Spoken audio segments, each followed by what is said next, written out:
Hello. All right, it is 11:11 Eastern Time. Let's take a deep breath together. And hi, I am Lydia Knight. Welcome to a amazing Sunday teaching.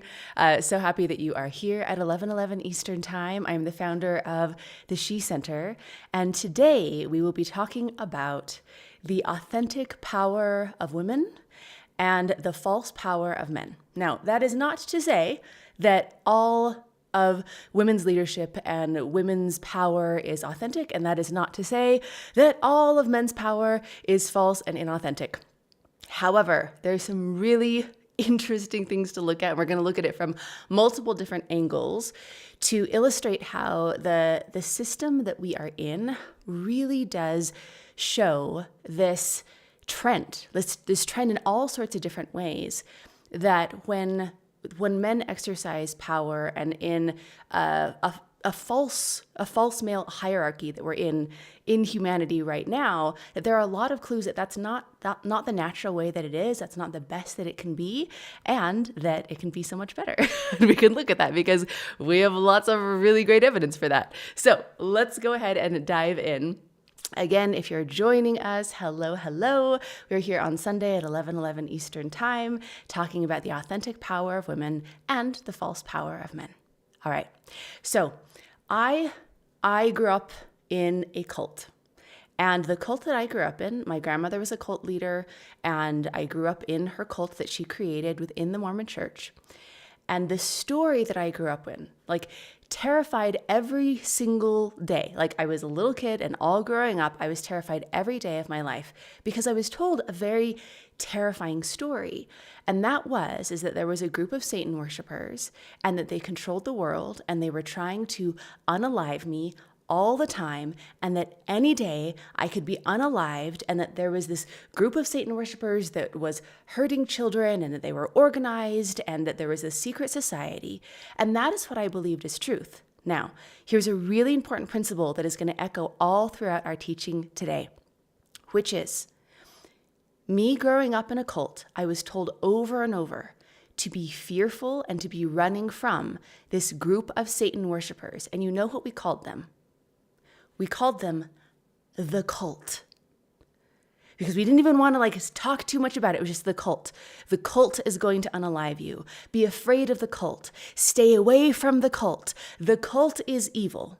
Now, just so those of you who are new to the story know that it was a false story, and I'm okay now, and I've done the healing, and now we've helped over 9,000 people since 2010 to deprogram from systems that have been hurting them. So just so you know, I'm okay if you're hearing this for the first time. So, but that's the circumstance that I grew up in. Okay, here's the principle. All growing up, we called the scary people the cult. The last thing that I expected that I was in was a cult. Do you see that? This is not normal. This is a pattern that you will see commonly with narcissists, which is they will project and they will call other people what they are afraid of, what they are, right? If they're cheating, if they're lying, then they'll call everyone else a cheater and a liar. And what happens is that if you wake up to, I believe that I'm being lied to, but you've been called a liar all this time, it feels so strange to be like, well, I know you've been calling me a liar all this time, but I actually think that you're the one that's lying. So this is a manipulation, and we talk about being unmanipulatable. So this is a manipulation that happens with narcissists, and this is the same thing that happened in the cult that I grew up in. I was running from a cult my whole life. The last thing that I expected was that I was in a cult. So when you wake up, understand that you might even feel some insecurity about naming what's happening, because it may be the very same thing that the person that was trying to manipulate you was saying that you are, or projecting on you. We see this principle over and over when it comes to toxic male leadership, which is, if you look at the lies that we are told with the story and the structure that we're in, and you pull on that thread, there's actually truth on the other side of it. Not the truth that you've been told, but the truth that's been flipped upside down. Just like being raised in a cult, I didn't think that running from a cult my whole life, that I was in a cult. So remember that principle as we get into our discussion today on the authentic power of women. And it's incredible. Like growing up in the Mormon church, I was always told that, women are inferior and that women should follow men. And I had the suspicion, even wanting to be obedient, even wanting to check all the boxes and be a good woman and a good girl, it just didn't sit right. When I was taught that men were superior than women and that they should rule over women, and the Adam and Eve story, which we'll get into how that's has a really interesting origin that echoes back to these same principles, that there was just this knowing in me that I'm like, surely that couldn't be true. There's something inside of me. And I believe that every single woman has a knowing inside of her that when she is told that she is inferior, that knowing is still there. It's an extremely ancient knowing. This is evolutionary, this is from early human history, and we'll talk about that as well, that there is a knowing in you that you're not actually inferior as a woman. In fact, it might be the opposite, and we'll get into that as well. So with that, as you are feeling into your authentic power, we're going to talk about this from a few different really important places. We're going to talk about this from a human history lens. We're going to talk about this from nature, in the natural world, how female leadership shows up.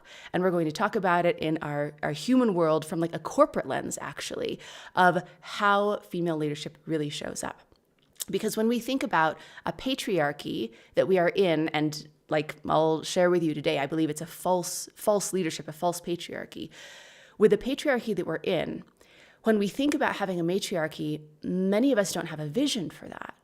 And if we do have a vision for that, it's based off of patriarchy, right? So instead of, men being in power and this toxicity, and again, I don't believe that this is authentic male power, but this is the male power that is uplifted in our world right now, then we imagine women being in that place where women are trying to manipulate power and trying to control others and trying to put others down. But that's simply not the way that it is. A matriarchy isn't a patriarchy with women in power. A matriarchy is a completely different thing. So first, let's deprogram from the idea, the false idea of power that we've been given from a patriarchy, and talk about what power actually is. So how we are going to define it today so we can get back to the root of authentic power is power is the freedom to make decisions that create an impact for yourself and others.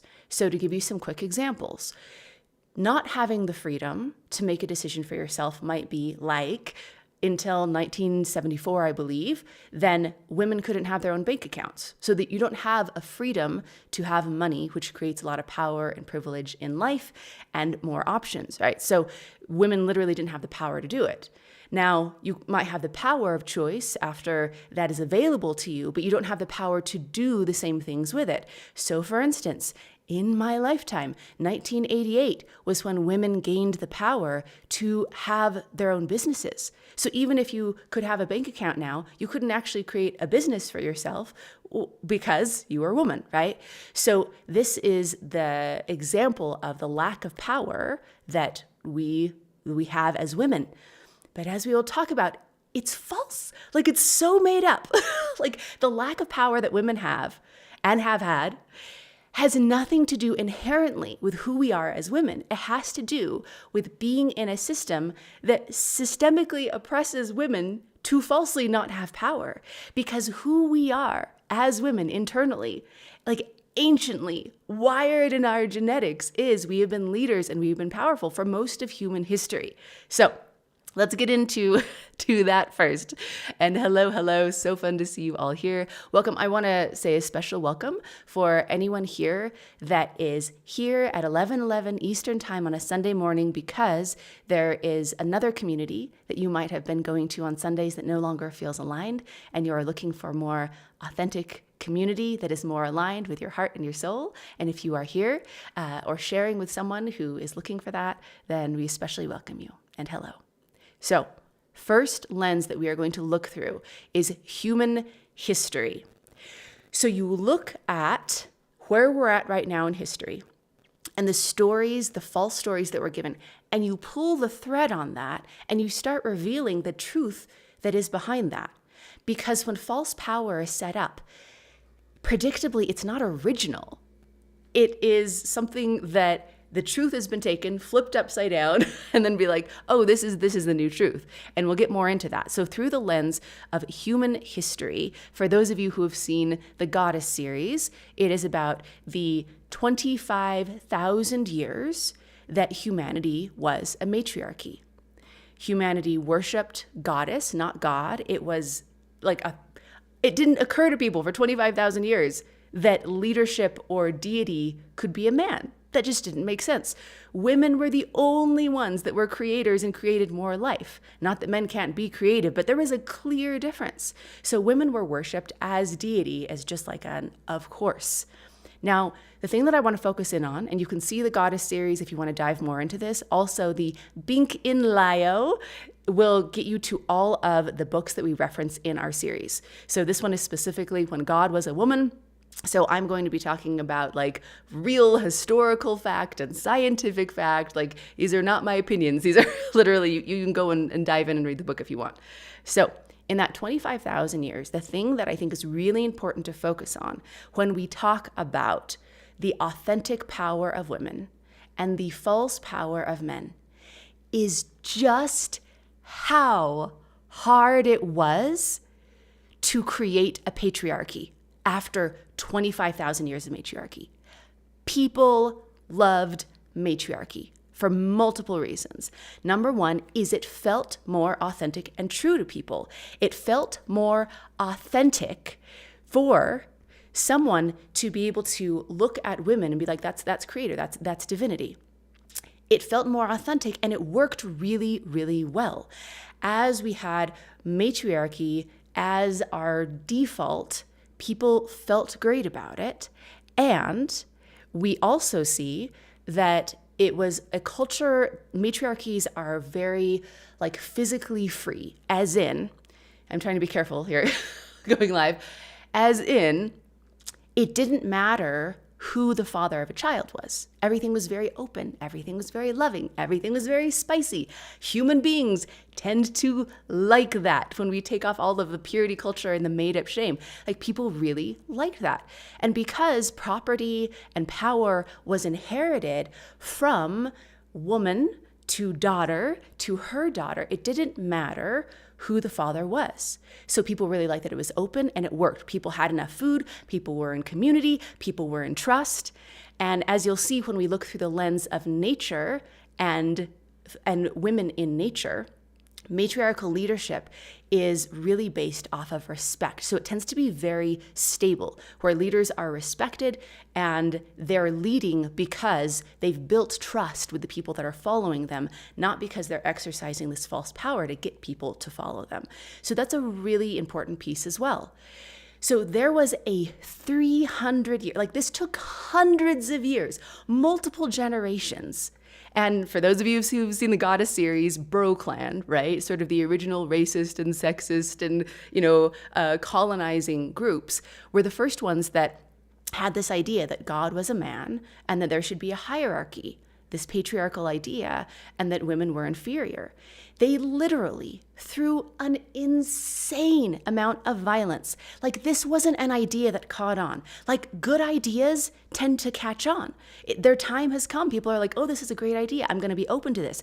No one felt that way about patriarchy. It was so difficult to convince people of this. Life was good in a matriarchy. Life felt natural. That leadership felt natural in a matriarchy. Patriarchy, this bro clan, had to travel from place to place to place, unalive pretty much everyone. And they would go in and change their records, all of the stories of female leadership. They would change it. And again, it's not original, but they would just write men into leadership, right? It's now a god instead of a goddess. But the same story that matriarchies and divine femininity had created and perpetuated over the years. So it was really, really hard. This is where the Adam and Eve story from the Bible that is still something that is being held against women today.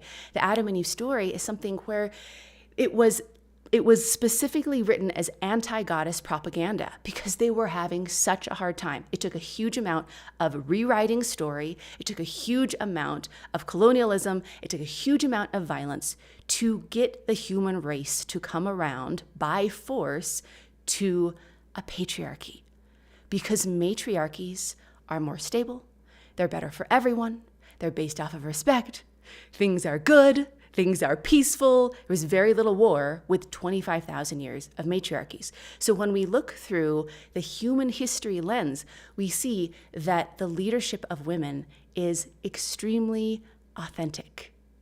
Okay, here's a fun one. Let's talk about the authentic power of women through the lens of animals in the wild, right? Like we're not the only women in a species. There are many other species. And again, you can go to the link in bio. I said it. All right. Okay, Bink in Lio. And you can see this is, the book is called Bitch on the Female Species. It's all scientifically backed from experts about how we show up as women in multiple different species. So here's something that you probably didn't learn in school that is scientifically based, and I think that every woman should know. Men were created. This is scientifically. This is not some Bible story. Men were created as a DEI initiative. Every species, including the ones that we evolved from as human beings, we all started out as women. 100% women. And then evolution was like, you know what? Men could be a helpmeet for women and help with genetic diversity if men exist. And this is where we all came from. If you are 100% women, I guarantee that your leadership is 100% women because there are no men. We as women are quite literally, evolutionarily, more ancient creatures. We've been leading and living for longer. So I'll give you a specific example of this because this still happens. We as human beings are now a species with male and female and all of the other iterations. But when we talk about, creating more human beings, we've got the contribution of the male and the female to do that. But not all species do. So for instance, I'm here in Santa Fe. I can literally go outside right now and see one of the most common lizards outside, which is the whiptail lizard. And if I were to see one of those, I can tell you 100% that that is a woman and 100% that that is a lesbian, because there are no male whiptail lizards. There never have been. Evolution just is like, we're doing okay as we are. Like, we don't need to create men to help women to be more diverse for this DEI initiative, right? So what happens is these female whiptail lizards, they get together, they do some fun, spicy things, they trade places and positions, there's tail wagging going on, there's a whole thing. And then they both ovulate and they clone themselves. They clone themselves. This is how pretty much every species started out. All women, and we cloned ourselves. This is scientifically true. Feel free to read the whole book if you want. So that is how women started out. Men didn't exist. We cloned ourselves. Species are still doing that. And even in species where we now have male and female contributing to making more whatever that species is, we see really clear signs of authentic female leadership and power and how that shows up in nature. So you might have heard, lots of matriarchal species, and they do really well. So orcas are matriarchal, elephants are matriarchal, and in matriarchies, there's a lot of peace, just like there was as human beings with our authentic matriarchy. There's a lot of peace, not a lot of war, things go well, leadership is based off of trust.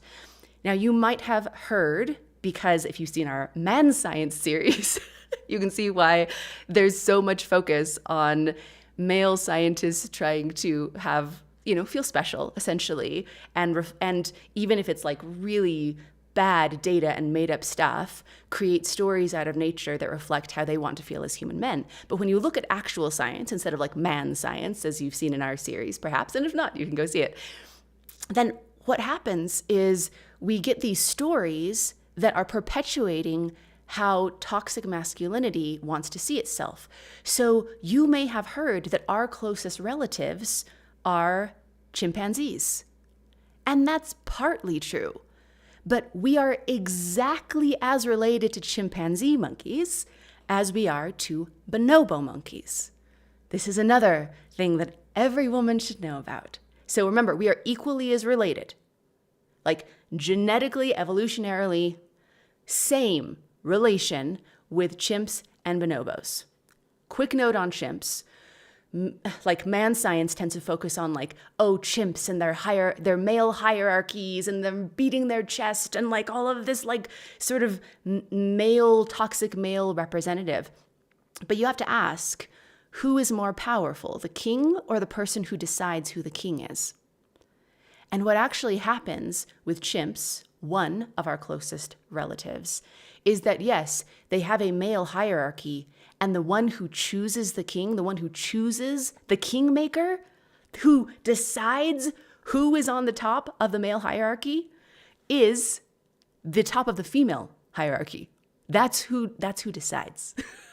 So that's true and ignored because it really brings up the authentic power of women. But let's talk about bonobo monkeys, okay? So we're just as related to them as we are to chimps. So women in the wild, bonobo monkeys, we're just as related to them as human beings. And sometimes in a hierarchy, it's about like size and power, right? That's a big thing that, man science likes to focus on, is whoever's biggest, strongest, survival of the fittest. Now, female bonobo monkeys are not bigger than males, but they are a matriarchy and they are more powerful. And this is why. Because with a matriarchy, it's about community. So there's the top ranking, the most, powerful, the leader of this matriarchy. And she, as most matriarchies are, her leadership is respected because she has earned people's trust. She has earned people wanting, like the other women following her, because they're like, I trust you. You're a great leader. You help me to feel safe. And oftentimes matriarchies are so stable that the woman who is leading them, she will lead for a lifetime, like decades. Because with male hierarchies, oftentimes it's everyone's fighting, right? Like all the males are fighting, so it's very unstable. They're all throwing over each other's power. With hierarchies, when it comes to a matriarchy, and this is like we're using similar language, but hierarchy doesn't even make as much sense when we talk about matriarchy.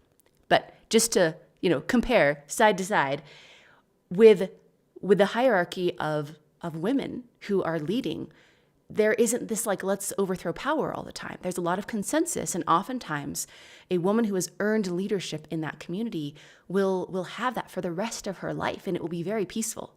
So bonobo monkeys, even though they're not bigger than males, they're a matriarchy because this is how they do. Every woman should know about this. Everyone should know about this. So a single female will go around, travel around until she finds another female. And once she finds another female, then they will bond and they will break the ice. How? Good, spicy physical times. It's called GG rubbing, where they do a little rub, they feel so good, it's all so spicy. And by the way, if a bonobo monkey has the choice of having spicy times with another female or a male, she will choose the female. Like that's a better time, right? So they break the ice, they get together, and then they go around and they find other female bonobo monkeys, and they create these wonderful groups where they're happy and they're having spicy times with each other, and they keep all of the aggressive males in check because of their community. So because it's like this community of single females that are going around being awesome, enjoying each other, they will be violent sometimes, but not toward each other, toward any aggressive male bonobo monkeys. And they will do that through chomping their baseball bat in half or puncturing their baseballs, to use a sports metaphor. Okay, so this is a matriarchy, right? Like this is a species that we're just as related to as chimps. And it's this matriarchy that just works really, really well. They keep all the toxic, aggressive males in check.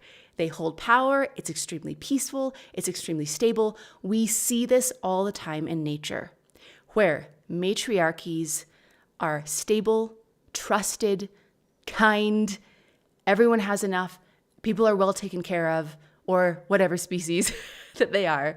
But we see really good, authentic power when it comes to women leading. We saw it in the 25,000 years that we had a matriarchy as human beings.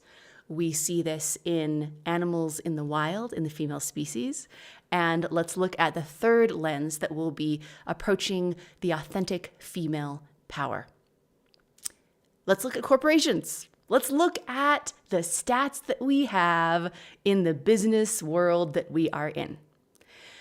90% of those in senior leadership, 9 out of 10 are men. To this day, these are current stats. I just did a talk on AI and the neuroscience of leadership. And so these are current stats that I just talked about. 90% of senior leadership is men.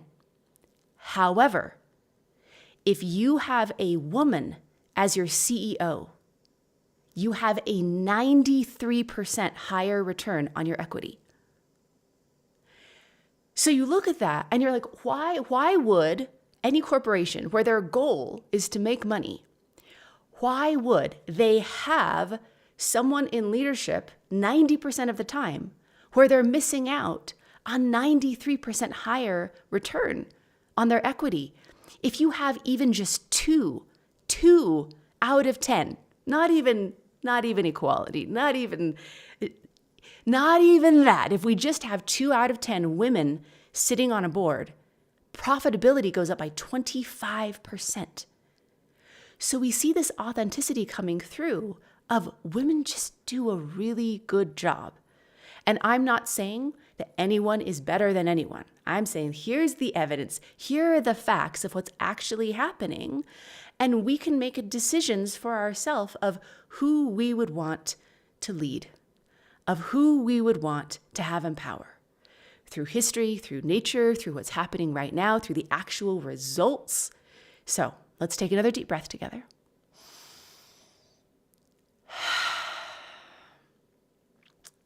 So again, not that all of women's leadership is authentic and not that all of male leadership is false.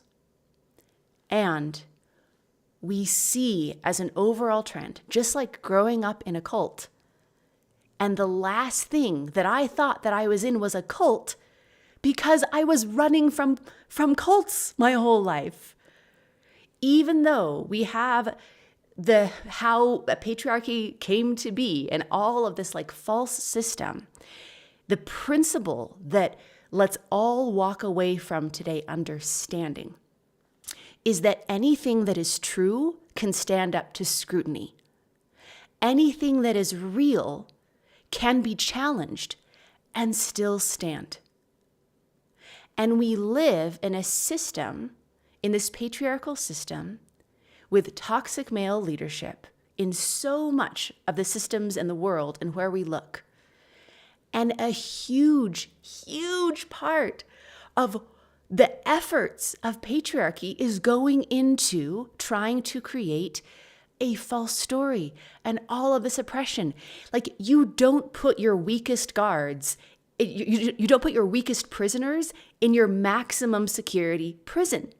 Like, if someone is a top threat, then you need to pull out all of the things. You need to put all the oppression, all of the layers of keeping that person in check, only if they really are that powerful. And notice the groups, including women, that there is so much legally and physically put into place for oppression. That is not a sign that women are not a threat to toxic male leadership. That is a sign that matriarchy, that authentic female leadership is actually the most authentic, best answer. Like you've got to look at it from a place of, if we didn't try to oppress people, if we didn't try to oppress women, if we actually let the system be challenged, if we didn't try to keep people down, what would actually happen? And what we have seen over and over through nature, through our own human history, is that women rise. Women rise to leadership, and it's better for everyone. Something that we continue to share is that a better world for women is a better world for everyone. This isn't about putting women at the top of a patriarchy and making a bad world for men. This is about a better world for women is a better world for everyone. And as we just stop with the oppression and all of the layers put in place to keep women down, we find that even with those things in place, women are still rising. Imagine if we got to run the race without starting later and, weights on our ankles. Like, it's a better world for everyone. The other side of this is that, trying on for a moment, that we have women in their authentic leadership where they're no longer systemically oppressed, but we just get to be our authentic selves, which creates a better world for everyone. Imagine for a moment what that does for men. Imagine that it is authentic, that women lead, and our ideas and our wisdom is the best thing for humanity. How wonderful that is for men. You know how awful it feels for your soul to show up with a mask and to be false. There are so many false stories to keep men propped up as superior or as in toxic leadership. It's such an exhale for men as well to not have to pretend anymore, to just enjoy being in an authentic matriarchy. We've done it before. It's not like we're doing something new. Having women in leadership, we did it for 25,000 years. It worked really, really well. It was extremely hard to overcome because people loved it. And this is why with our upcoming app, so we're going to have the She Center app. I'll give you an update on that. It's coming up soon. We are going to have incredible content for the rise of female leadership and matriarchy and centering ourselves and sphere and world. It is going to be free and open to everyone. So we're not doing the patriarchal gatekeeping, like we're literally making these principles free and open to everyone. And there will be a way where you can create she circles, so you can create groups. And we encourage you to, whether it's 11:11 on Eastern time on a Sunday morning, or whether it is at some other time, but to gather with women locally. Or if you have people that you love that you want to be a part of it that aren't local, great. Like be together virtually, whatever works, but come together as women. Listen to these teachings, learn, center yourself, get in touch with your authentic power, and then discuss and see what sparked for the other women in your world. Let's get in touch with our authentic power. And then you can come back to the app. You can be part of that wider community. It's going to be so much fun. So there's an update. I would encourage you to be thinking of the authentic truth about your power that you feel. It might even be a quiet voice that is not as loud as all of the patriarchal programming that's in your mind. Learn to understand the difference and keep on getting more in touch with that voice that has always been inside of you from the day that you were born, that echoes into your soul the truth of the ancientness of your existence and your leadership and your power, the authenticity of your power and your knowing of your greatness, and the actions that you feel excited about and drawn toward to take to reflect who you truly are as an authentic leader. And again, this is Lydia Knight. Thank you for all joining. It's wonderful to have you here, and enjoy. We'll see you soon. Mwah. Bye.